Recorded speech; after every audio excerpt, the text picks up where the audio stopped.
Dear student, our lecture number 2 on the unit number 11, adsorption and colloids. Now see, in last lecture we see the introductory part of this chapter. उसमें हमने देखा कि absorption क्या होता है, adsorption हमने एक छोटा सा एक्सपेरिमेंट करके भी इसको देखा कि एडसॉर्प्शन का फिनोमेना किस तरह होता है. साथ ही साथ हमने दो टर्म्स देखा, desorption and sorption. Okay, now आगे बढ़ते अब हम टाइप्स ऑफ एडसॉर्प्शन. ठीक, ये दो टाइप के हैं. पहली टाइप है फिजिकल एडसॉर्प्शन, जिसको फिजिसॉर्प्शन भी कहा जाता है. दूसरा है केमिकल एडसॉर्प्शन, जिसको केमिसॉर्प्शन भी कहा जाता है. जैसा कि आप लोग देख रहे हो यहाँ पर लिखा हुआ है फिजिकल एडसॉर्प्शन. देखेंगे यहाँ पर डेफिनेशन इसकी. When the substance is accumulated on the surface. ठीक, व्हेन द सब्सटेंस कौन सा सब्सटेंस है, एडसॉर्बेट. ठीक, व्हेन द सब्सटेंस जो स्मॉल क्वांटिटी में होता है, जैसे यहाँ पे फिर से आप एक ध्यान में रखो कि इंक है या चौक है. व्हेन द सब्सटेंस एडसॉर्बेट जो भी है is accumulated on the surface, जमा होता है. अक्यूमुलेट का मतलब होता है जमा होना, यकजा होना. ऑन द सरफेस, किस पर एडसॉर्ब होता है, वो एडसॉर्बेंट की सरफेस पर. By weak van der Waals forces the adsorption is called physical adsorption. ठीक है, सिंपल सा फिनोमेना कि जैसे कोई चीज़ एडसॉर्ब हो रही है, वो उस चीज़ को एडसॉर्बेट कहेंगे. जिस पर एडसॉर्ब हो रही है उसको एडसॉर्बेंट कहेंगे. ये दोनों टर्म भी हम पीछे देख चुके हैं, आप उसको एक बार रिवाइज कर लीजिए. ठीक, किस तरह होते हैं ये, क्योंकि ये फिजिकल एडसॉर्प्शन है तो इसमें जो इंटरैक्शन होगा बिटवीन एडसॉर्बेट एंड एडसॉर्बेंट बहुत ही वीक होगा. हम टाइप्स ऑफ फोर्सेस में देख चुके हैं, वंडरवॉल फोर्स सबसे वीक फोर्स होता है अट्रैक्शन का, तो यहाँ पर उसी के ज़रिए होता है, इसलिए ये फिजिकल एडसॉर्प्शन है. That is called physical adsorption. During physical adsorption heat is evolve.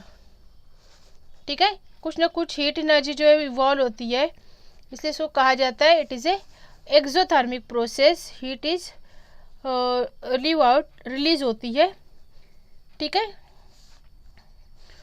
और जो एडसॉर्प्शन का प्रोसेस है फिजिकल एडसॉर्प्शन का, ये लार्ज जो होता है एट लो टेम्परेचर.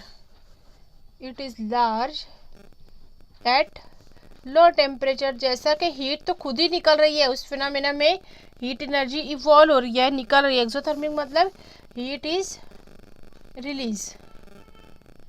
ठीक है, तो जाहिर सी बात है अगर हाई टेम्परेचर पे करोगे और उसकी खुद की भी एनर्जी जो है हीट जो है वो उसको स्लो कर देगी.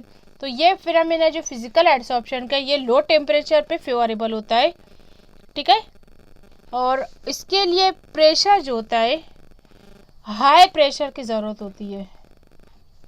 ठीक है, high pressure is suitable for physical adsorption. ठीक, now see the second type chemical adsorption, chemisorption भी कहेंगे इसको. व्हेन एडसॉर्बेट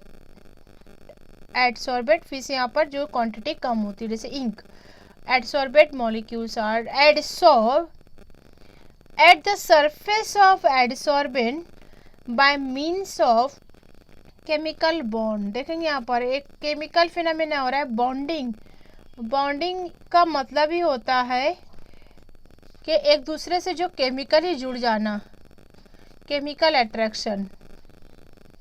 ठीक है, फिजिकल में सिर्फ करीब में होगा, वहाँ पर एक अट्रैक्शन होगा जो को बहुत ही वीक होगा, लेकिन केमिकल बॉन्डिंग के जरिए ये फिनोमेना होता है. ये बॉन्ड या तो आयोनिक होते हैं या कोवेलेंट होते हैं. That adsorption is known as chemical adsorption. Is that clear? ठीक है, अब इसकी हम जैसे एग्जांपल भी ले सकते हैं कि कुछ फिनोमेना में केमिकल्स की लेयर बिछाई जाती है केमिसॉर्प्शन प्रोसेस में, फॉर्म से monomolecular layer at the adsorbate particle. ठीक, दिस इज आल्सो एक्सोथर्मिक. ठीक, but it favour at high temperature. Chemical adsorption में टेम्परेचर बढ़ाने पर ये ज़्यादा होता है बढ़ता है एडसॉर्प्शन का प्रोसेस, लेकिन एक लिमिट तक बहुत ज़्यादा हाई टेम्परेचर करने पे ये इसका प्रोसेस जो है एडसॉर्प्शन का स्लो डाउन हो जाएगा। ठीक है, now see the differentiating points of physical adsorption and chemical adsorption. ये वन बाय वन हम इस पॉइंट को लेते जाएंगे इस तरह कॉलम में। ये भी 2 मार्क्स के लिए आता है, comparison between physical and chemical adsorption. मैं यहाँ पे डायरेक्ट लिखूँ फिजिसॉर्प्शन केमिसॉर्प्शन। ठीक है, पहला पॉइंट आएगा इन फिजिकल एडसॉर्प्शन, जो फोर्सेस होता है वो बहुत ही वीक होता है। वो कौन सा फोर्स होता है? Van der Waals forces. ठीक है, the forces operating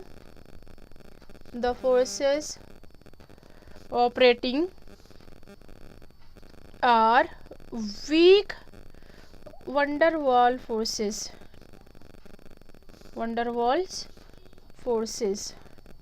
London forces भी कहते हैं इसको, या वंडरवॉल फोर्सेस भी। ठीक, यहाँ पर हमने देखा कौन सा फोर्स होता है, एक chemical nature, that means covalent और ionic bonds. The forces operating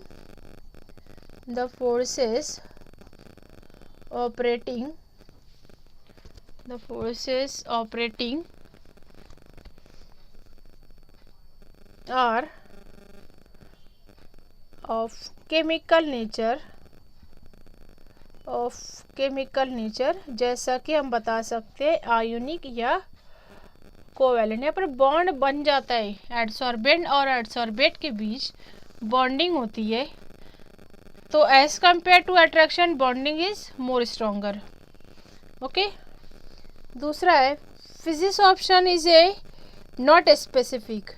ये स्पेसिफिक नहीं होता है, मखसूस नहीं होता है, मतलब ठीक, जैसा कि all gases are adsorb on all solids. ठीक है, ऑल गैसेस आर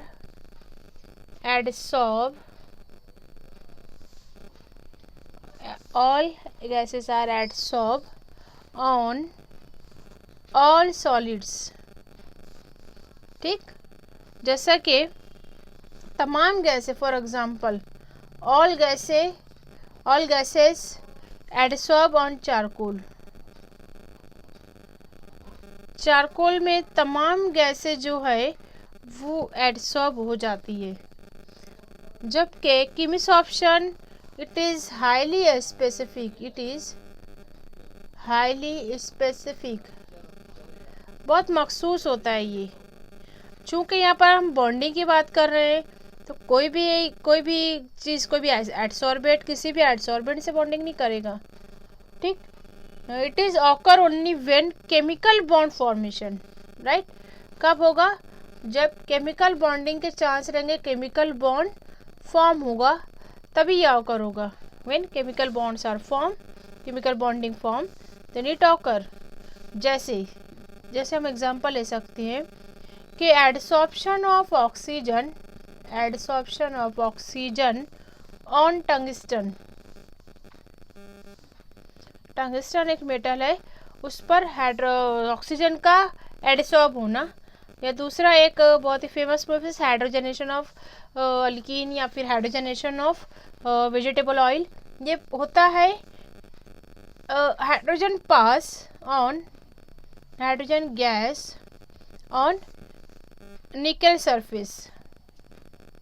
ठीक है, this are the called a chemisorption. अगला थर्ड पॉइंट देखेंगे हम फिजिकल एडसॉर्प्शन में। In this process it occur at the low temperature, जैसा कि मैं पीछे बताई हूँ कि ऑलरेडी एक्सोथर्मिक प्रोसेस है, हीट इवॉल्व होती है इस प्रोसेस में, तो इसलिए ये लो टेम्परेचर पर होने वाला अमल है। It is decreases with increase in temperature, decreases with increasing temperature. ठीक, जबकि केमिसॉर्प्शन जो है it is favour at high temperature, जैसा कि मैंने बताया था, इट फेवरेबल और favoured at a high temperature, at high temperature, but the extent of chemical adsorption is lowered at very high temperature. क्यों ऐसा होता है कि ये रुक जाता है जब बहुत ज़्यादा टेम्परेचर हाई हो जाए तो? क्योंकि बॉन्ड के ब्रेकिंग होने के चांस होते हैं। ठीक, अब बहुत ज़्यादा एनर्जी लगती है बॉन्ड ब्रेक करने के लिए, अब उस एनर्जी तक पहुंच जाएंगे तो ये एडसॉर्प्शन की बजाय उनके जो बॉन्डिंग है वो ब्रेक हो जाएगी। Right, is that clear? आपको नोट्स में पॉइंट मिल जाएगा, फिर सिर्फ आप इसको शॉर्ट में नोट करते जाइए। अगला 4th पॉइंट है, अब यहाँ पर जो एडसॉर्प्शन हम बता रहे हैं कि इसके लिए कम टेम्परेचर की ज़रूरत होती है। ठीक है, the heat of adsorption is लो, तो कितनी होती है इसकी रेंज बताई गई है, 20 से लेकर 40 किलो जूल ये हीट है पर मोल। ठीक है, the amount of heat of adsorption is low, that means at 20 to 40 kilo joule per mole. ठीक है, यहाँ पर हाई है तो कितनी हाई है, ये होती है 40 से लेकर 200 किलो जूल पर मोल। देखें कितना ज़्यादा डिफरेंस है।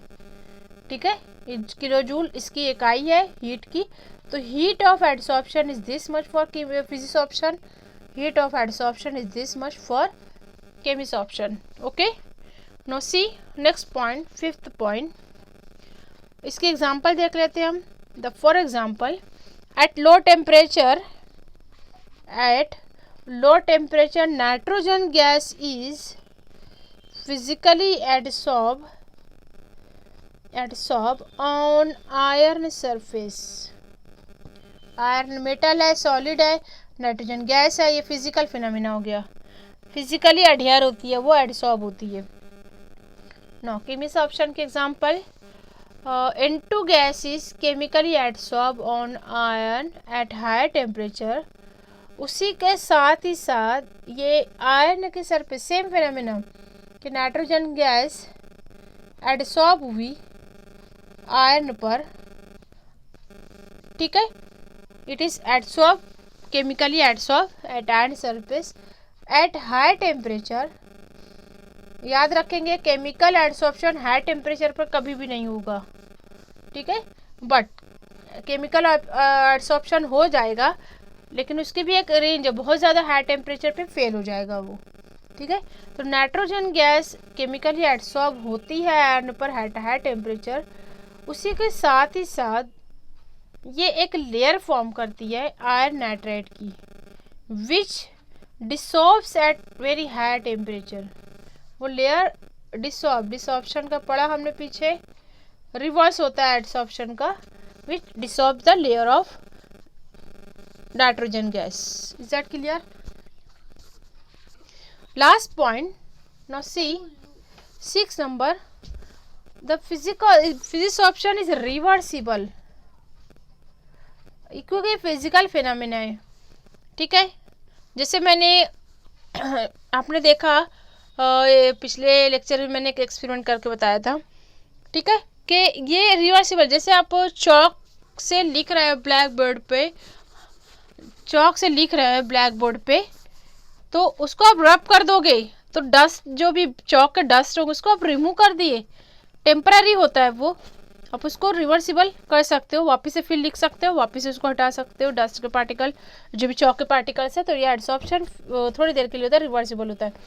बट यहाँ पर अब बॉन्डिंग बनती है केमिकल एडसॉर्प्शन में, तो इसको कहेंगे हम this is a irreversible, this is irreversible. Right, अब यहाँ पर जो बेड बनता है, last point, in this phenomena